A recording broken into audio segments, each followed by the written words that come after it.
Hello guys, I am making this video just to let you know that we need to straighten up now because JEE 2027 में अब मेरे पास सिर्फ effectively 5 महीने ही बचे हैं।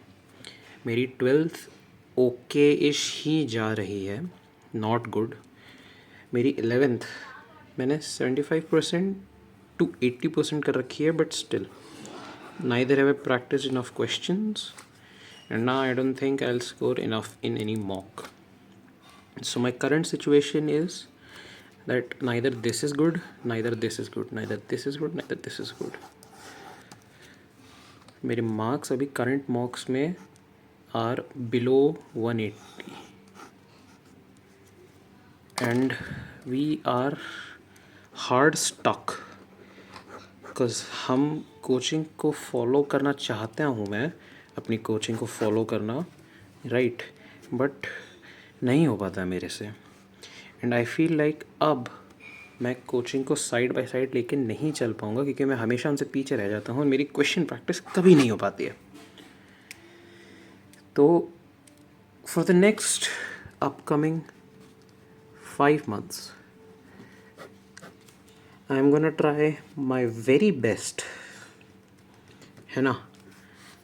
I am gonna try my very best कि मैं इन अगले 5 महीनों में अपनी पूरी जेई प्रिपरेशन पलट दूँ। सितंबर एंड तक hopefully we are done with our syllabus. इसका क्या मतलब हुआ exactly? Well, let me tell you. अभी करंटली है जुलाई 26th 2026। सितंबर एंड या फिर कह लो अक्टूबर 1st तक मैं चाहता हूँ मेरा सिलेबस एक बार हो जाए पूरा। अब व्हाट डज दैट इंक्लूड? मेरी 12th प्लस मेरी 11th, ये दोनों प्लस मतलब जेई मेन के PYQs, that is all for now. अगर आप पूछो कि मैं जेई एडवांस की PYQs की क्यों नहीं बात कर रहा अभी, क्योंकि अगर मैं अपने सिलेबस इतनी जल्दी रश करूँगा तो आई डोंट फील लाइक मैं जेई एडवांस की PYQs एकदम ढंग से कर पाऊँगा। And I will be honest, हमारा पहला पड़ाव मेंस का ही है, क्योंकि मेरे मेंस में ही अच्छे नंबर नहीं आ रहे हैं तो मेरे एडवांस कहाँ से ही आएंगे, राइट। तो 12th और ये 11th कंप्लीट करने का मतलब मैं सारे के सारे PW के ऑनलाइन लेक्चर्स अब बस स्पैम करूँगा सीधा सीधा। मेरी कोशिश होगी 2 से 3 दिन में एक चैप्टर कोई सा भी 2 से 3 दिन में एक चैप्टर कोई सा भी कंप्लीट करूँ मैं। फिर उसकी प्रैक्टिस प्रॉब्लम्स होंगी या फिर कुछ भी और हो, मैं उसकी प्रैक्टिस प्रॉब्लम्स करेंगे एंड फिर हम उसके जेईई मेंस के PYQs करेंगे। That is all. अगर तुम्हें और कुछ पूछना है तो मैं अभी से बता देता हूँ मैं क्या फ़ॉलो करने वाला हूँ, ठीक है। तरुण सर के लेक्चर्स हैं, मैं उनके लेक्चर्स कंप्लीट करूँगा। मेरे पास उनकी एक ईजी बुक करके लाइक उनके नोट्स हैं, तो मैं मैथ्स के नोट्स बनाने वाला हूँ नहीं, मैं उनकी बुक करूँगा। फिर मतलब ईजी मेरे पास होगी फॉर रेफरेंस। ये करने के बाद मेरे जो कोचिंग के मॉड्यूल्स हैं मैं उनका पार्ट ए करूँगा, जो मेंस लेवल का पूरा पार्ट होता है वो करेंगे, एंड फिर PYQs। That is it for 1 chapter, ठीक है। ऐसे करते करते करते करते हम पूरा मैथ्स का चैप्टर फिनिश करेंगे। फिर आती है फिज़िक्स की बारी। फिज़िक्स ऐसे करनी है हमें। फिज़िक्स में I have my teacher Salim sir.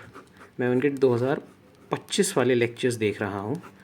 मैं सारे लेक्चर्स फिनिश करूँगा स्पीड रन करके।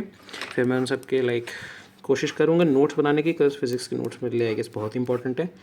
एंड फिर इसकी PYQs की मे भी इतनी ज़रूरत ना हो, but still module L finish मेरी कोचिंग की किसी न किसी तरह, and then rest of the others. फिर आती है केमिस्ट्री, राइट। केमिस्ट्री में मतलब मोटा मोटा मेंस रेलिवेंट फिजिक्स का part has been completed. Sorry the video cut out, but मोटा मोटा केमिस्ट्री में फिजिकल केमिस्ट्री का part has been completed for 12th। Although मेरी इलेक्ट्रोकेमिस्ट्री अच्छी नहीं है, बट स्टिल वो करने के बाद अभी तो मैं पूरी ऑर्गेनिक कंप्लीट करूँगा किसी तरह, राइट, रोहित अग्रवाल सर से, ठीक है। इनके साथ नोट्स बनाने का जो तरीका है वो थोड़ा अलग रहेगा, क्योंकि वो हर लेक्चर में नोट्स देते हैं, मतलब क्वेश्चंस देते हैं बहुत सारे, तो मेरे को किसी तरह वो भी करने होंगे, राइट। तो एक ये हो गए, एक ये हो गए रोहित अग्रवाल सर। और फिर मेरे को किसी तरह बस अब सितंबर एंड तक किसी तरह मुझे अपना सिलेबस कंप्लीट करना है।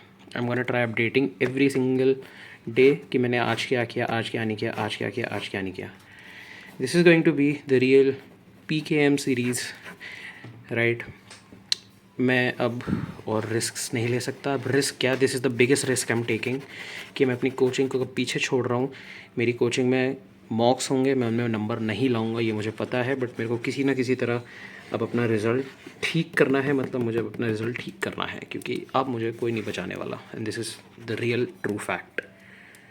मैं ये वीडियो आज इसलिए बना रहा हूँ क्योंकि मेरा कल एक्चुअली कोचिंग में JEE मेंस का टेस्ट था. एंड मैं अब भी रियलाइज़ कर रहा हूँ कि मैं रेस में कितना पीछे जा चुका हूँ. And if there is only one way for me to win, that is बहुत ही ज़्यादा एफर्ट्स लगाओ, बहुत ही ज़्यादा मेहनत करो and try out working everyone else. अब दूसरे लोग भी मेहनत करेंगे, दैट इज़ ट्रू, बट मतलब this is the race that I have to win on my own. तो मैं आप सबको एवरी सिंगल डे मैं आप सबको अपडेट्स दूंगा कि आज मैंने क्या किया, आज मैंने क्या किया, आज मैंने क्या किया, आज मैंने क्या किया, आज मैंने क्या किया. And hopefully surely I will try keeping you guys with me, ठीक है. एंड या मतलब आज का पूरा दिन तो मैंने लाइक कल के टेस्ट के रिवीजन के लिए लगा दिया. बट मुझे पता है मेरे उस टेस्ट में नंबर नहीं आने वाले हैं, अच्छे तो बिल्कुल नहीं आएंगे. आई डोंट इवन मतलब 150 आई मीन ओके 170 तक मेरा स्कोर नहीं जाएगा. This is the true fact. 170 तक मेरा स्कोर नहीं जाएगा बिकॉज ना कि मेरा सिलेबस ही कंप्लीट नहीं है पूरे चैप्टर का. क्यों नहीं है मेरा syllabus complete? Multiple reasons, but या मतलब I will be very honest, but नहीं है मेरा सिलेबस कंप्लीट. एंड मेरा बहुत हो गया इस पूरी चीज़ से. अब हम पूरी चीज़ को अपने कंट्रोल में लेंगे. And now it's time to win this war against JEE, ठीक है. I am signing off for now. This is Shresht, and come on, boys or girls, I mean, I don't care now. Come on, we need this IT. Let's go.